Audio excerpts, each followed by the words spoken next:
अब बात बंगाल की राजनीति की। आज ममता बनर्जी को सुप्रीम कोर्ट से बड़ा झटका लगा।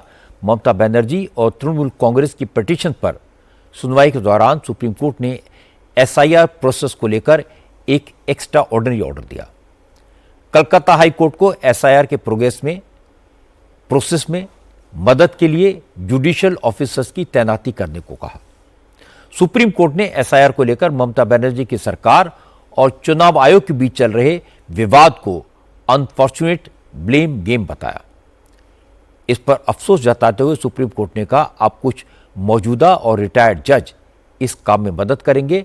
कलकत्ता हाईकोर्ट की तरफ से तैनात ये जुडिशियल ऑफिसर्स सिर्फ लॉजिकल डिस्क्रिपेंसी लिस्ट को दुरुस्त करने में मदद करेंगे। चीफ जस्टिस सूर्यकांत, जस्टिस जयमाला बागची और जस्टिस विपुल पंचोली की बेंच ने कहा कि बंगाल में चुनाव होने वाले हैं। इसके बावजूद जिस तरह राज्य सरकार एसआईआर प्रोसेस को लेकर असहयोग कर रही है, वो चिंता की बात है। चुनाव आयोग ने कोर्ट को बताया कि ममता बनर्जी की सरकार ने लॉजिकल डिस्क्रिपेंसी के लिए ग्रेड 1 ऑफिसर्स को रिलीज करने से इनकार कर दिया। इसी के बाद सुप्रीम कोर्ट ने कलकत्ता हाई कोर्ट के चीफ जस्टिस से कहा कि वो इस काम के लिए कुछ सर्विंग जजेस को रिलीज करें और कुछ पूर्व जजों की भी नियुक्ति करें। सुप्रीम कोर्ट ने कहा कि चुनाव आयोग 28 फरवरी को ड्राफ्ट वोटर लिस्ट पब्लिश कर सकता है। जब लॉजिकल डिस्क्रिपेंसी वाला काम पूरा हो जाएगा, उसके बाद फाइनल वोटर लिस्ट जारी की जाएगी। सुप्रीम कोर्ट के इस फैसले को बीजेपी ने ममता बनर्जी के झूठ का पर्दाफाश बताया। केंद्रीय मंत्री सुकांता मजूमदार ने कहा कि ममता भी किसी तरह फर्जी वोटर्स के नाम वोटर लिस्ट में शामिल करवाना चाहती हैं। इसके लिए उन्होंने तमाम तरह के पैंतरे अपनाए, लेकिन सुप्रीम कोर्ट ने उनकी हर चाल को नाकाम कर दिया।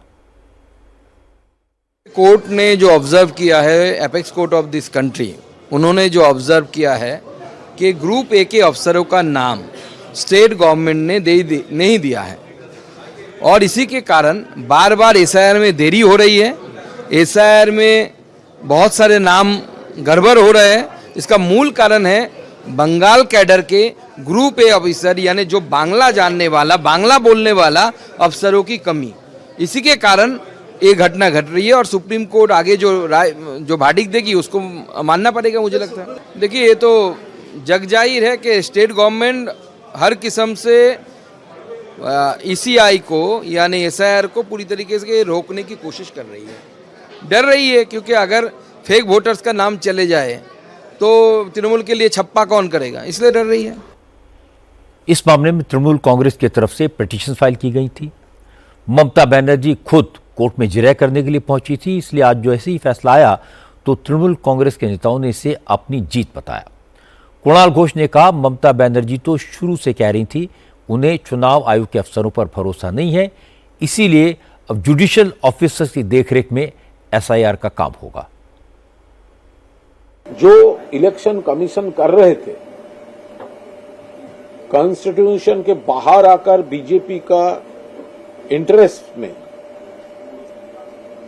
और बार बार ममता बनर्जी और all India Trinamool Congress protest किया, आज ये सुप्रीम कोर्ट का ऑर्डर इलेक्शन कमीशन के लिए जोर सा झटका धीरे से लगे। पूरा केसेस अभी judicial officers appointed by chief justice of Kolkata high court instead of some Bhajpa supporter आदमी अपॉइंटेड बाय इलेक्शन कमीशन, वो जो भेज रहे हैं वहां से, तो अभी जो सिस्टम हुआ ये एक मेजर विक्ट्री है। This is a huge victory for Bengal. SIR अब जुडिशियल ऑफिसर्स की निगरानी में होगा। अफसरों की तैनाती हाई कोर्ट करेगा। सुप्रीम कोर्ट के आदेश पर यह तैनाती होगी। क्योंकि ममता बनर्जी एसआईआर को लेकर सुप्रीम कोर्ट गई थी, अब एसआईआर के प्रोसेस पर सवाल उठाना उनके लिए मुश्किल होगा। जिस मसले को उन्होंने चुनाव में इतना बड़ा इशू बना दिया था, अब उस पर कुछ कहना उनके लिए प्रॉब्लम क्रिएट करेगा।